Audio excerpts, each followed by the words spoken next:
that's what guns really are.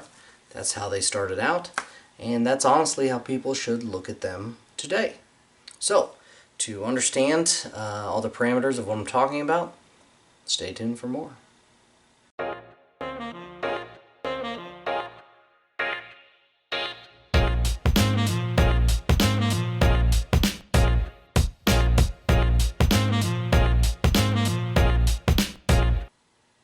Alright, so diving right into the meat and potatoes, let's bring up a picture of some saws. Now, let's talk about that top saw is a tree saw.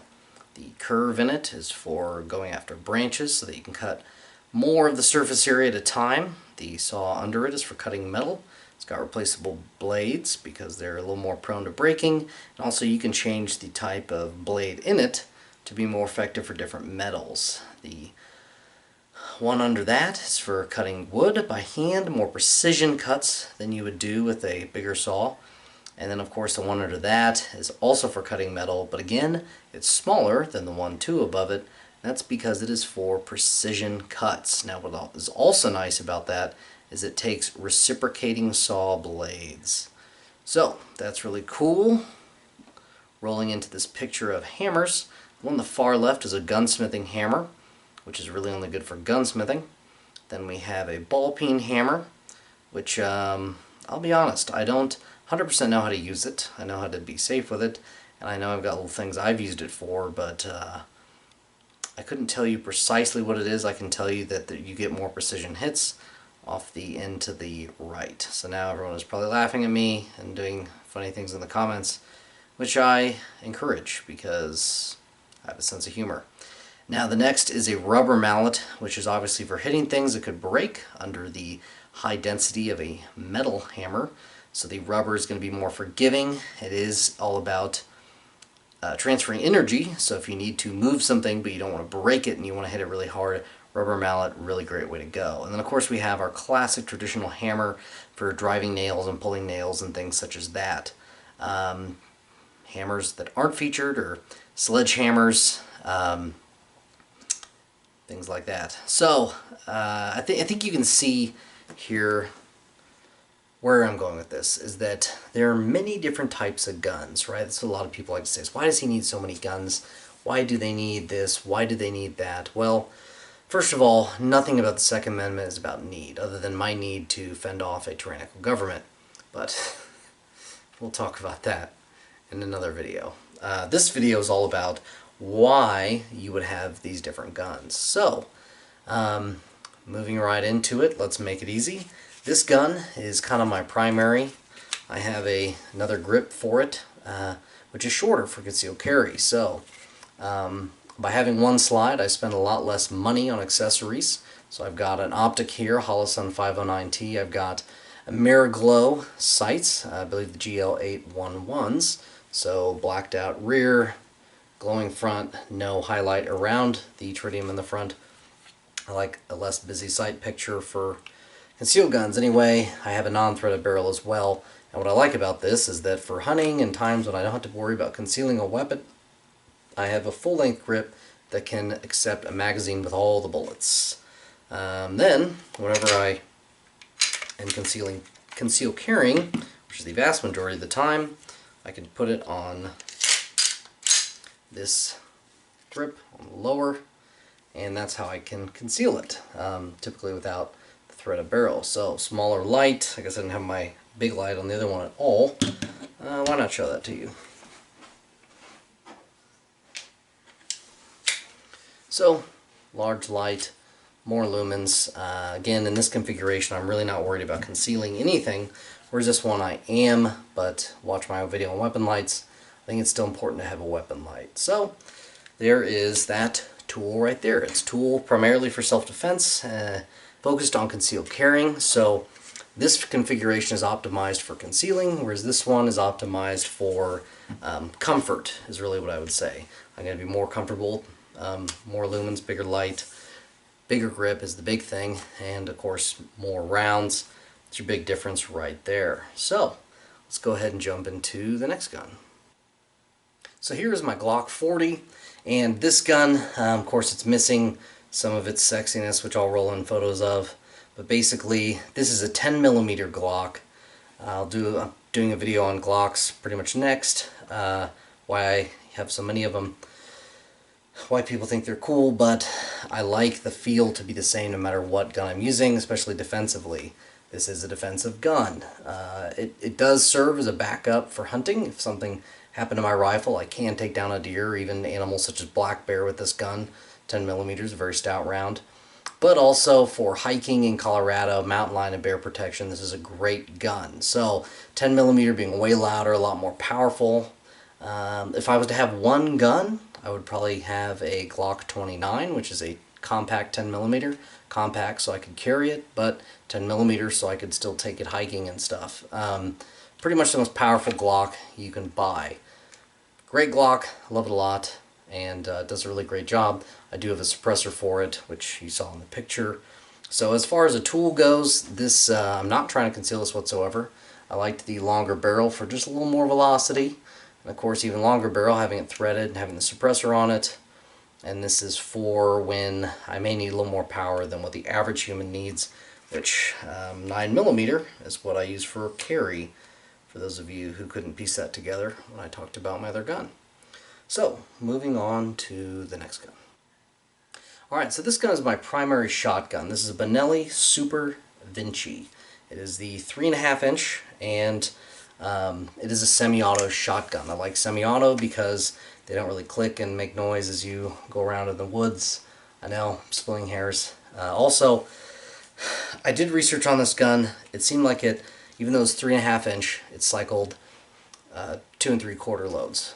And that's kind of an issue for a lot of 3.5 inch semi-auto guns.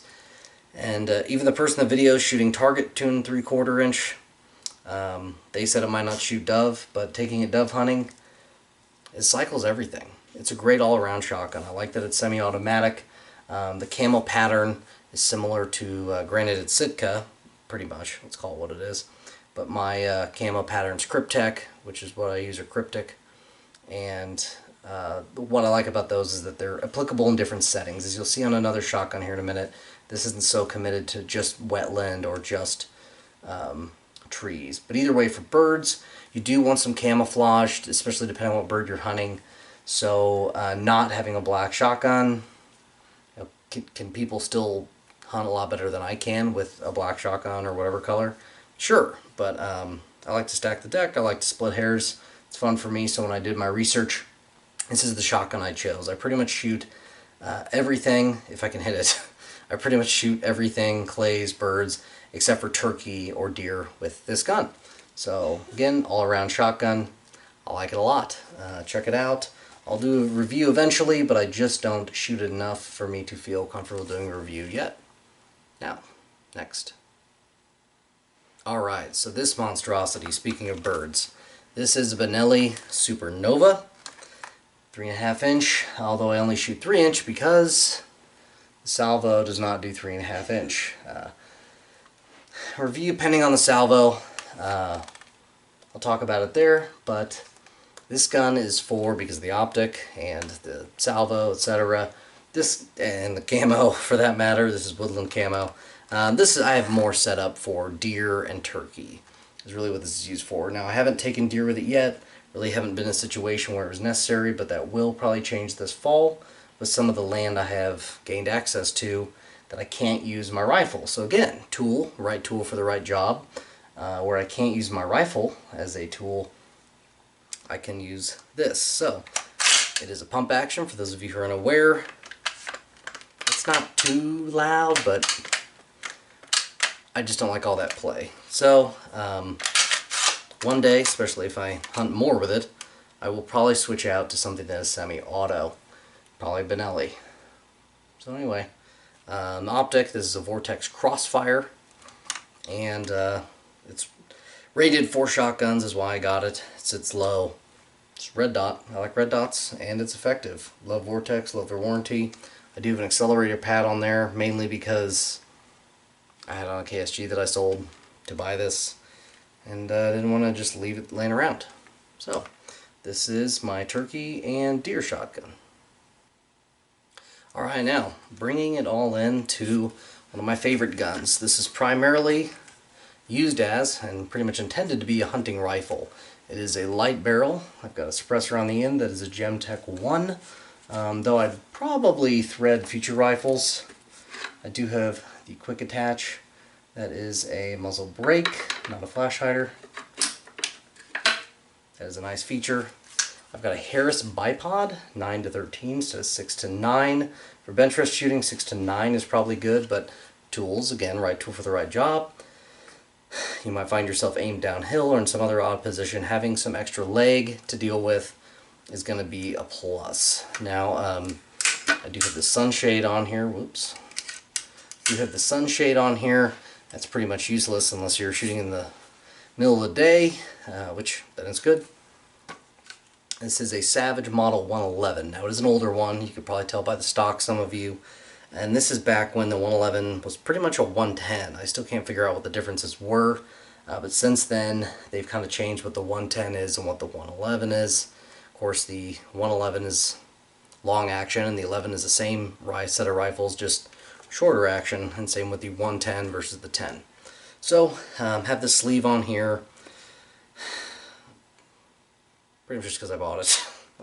These are snap caps, if you're wondering what those are. This Vortex is a Viper HST. I got the 4 to 16. That's kind of more optimized for hunting, whereas the the 6 to 20, whatever the other one is, that is definitely long range. Now, with this setup, where I say it's mostly hunting, I have hit consistently, accurately, dead center of a 12-inch gong at 400 yards. So, granted, I only run Hornady Super Performance 130 grain. This is a 270, if I didn't already mention that, 270 caliber. It's my favorite because I do believe it's the flattest shooting, even more flat than 6.5 Creedmoor. Now, one would argue 6.5 Creedmoor is a short action. You could get a shorter rifle, and it will hold up to wind better. They're not wrong, but I like 270. Flat and fast. So anyway, 400 yards with a gong. I will say it was pretty effortless. Now, I did have a really good spotter who does long-range precision shooting, and I can tell you it was effortless because after I hit it a couple times, I told someone where to hold over, and then they hit the gong on the first try at 400 yards. They hadn't shot a rifle all day. So, point being that this is a really great setup. For precision rifle shooting, I'd call it a budget setup. You're talking about a $700 rifle new, which is probably a lot less now, especially the one I have. The scope, $700 to $800. My military discount, I paid about $4 something. The can on it, did do it without the can or with, but I think the can adds some degree of precision, and of course, Hornady rounds are a little more expensive, but it always makes sense to really go up on price for rounds rather than other things, because that won't go up as much. So, anyway, it's kind of all I can tell you about it. I have taken hogs and deer with it. It's a great rifle. I'll probably never get rid of it, partially because I won't get the money for it that I think it's worth.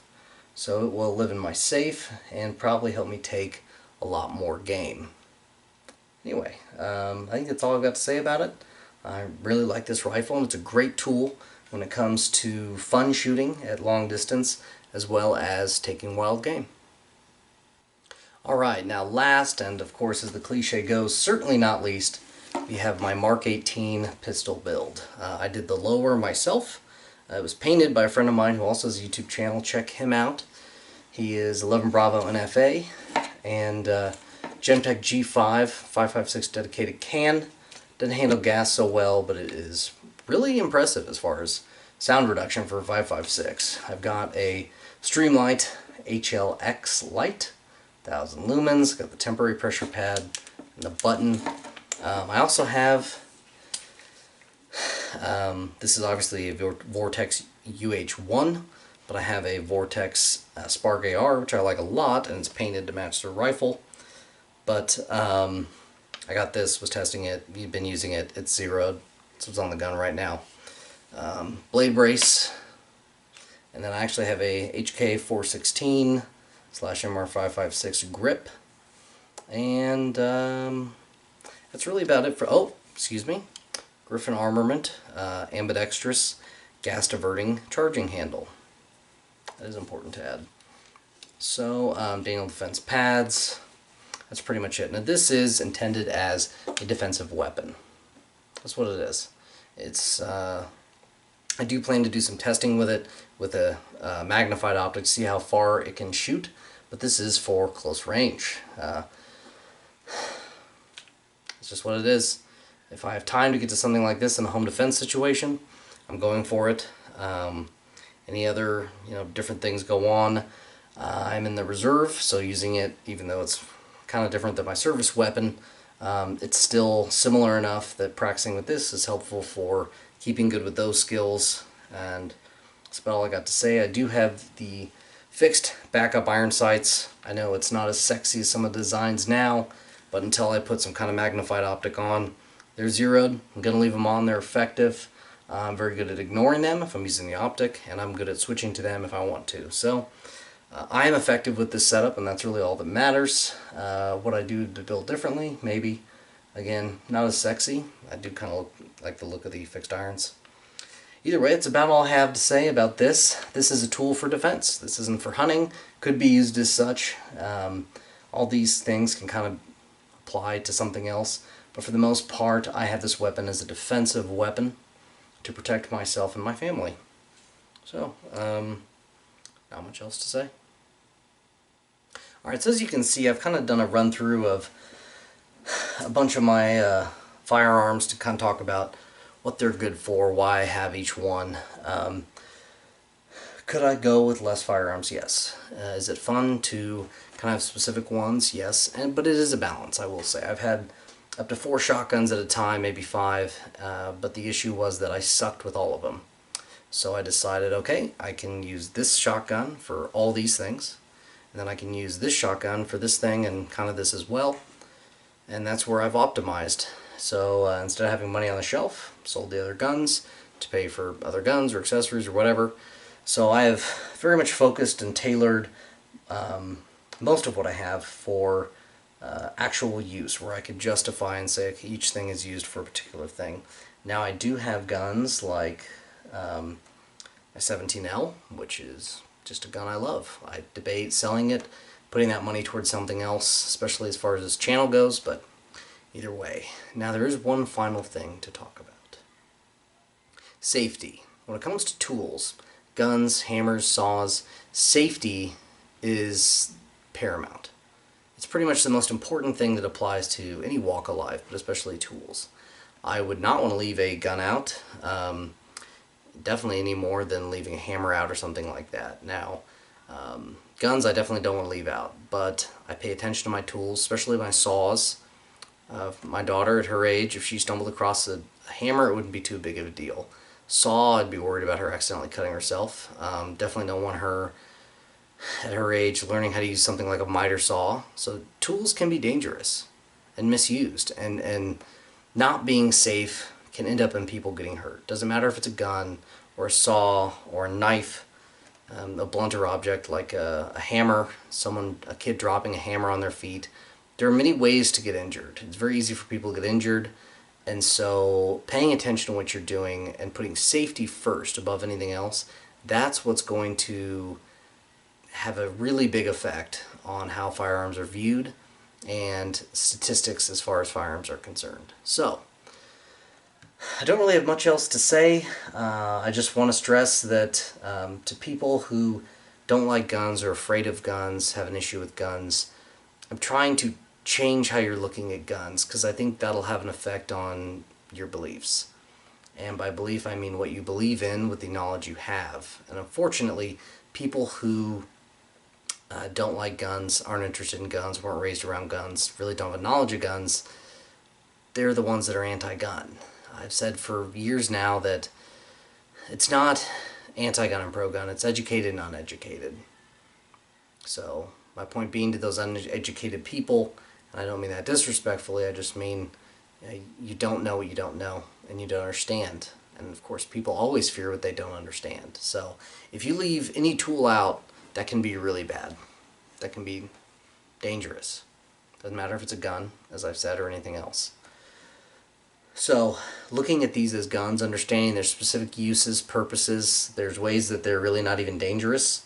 If someone was trying to shoot me with one of my shotguns from 100 yards away, I wouldn't be that nervous, especially as long as they weren't using slugs. really not too concerned. And then what a lot of people don't account for is ammo. Ammo is probably the biggest attribute as far as these tools are concerned. If you don't have the right ammo, then a gun is useless. Kind of like not having the right staple for a staple gun.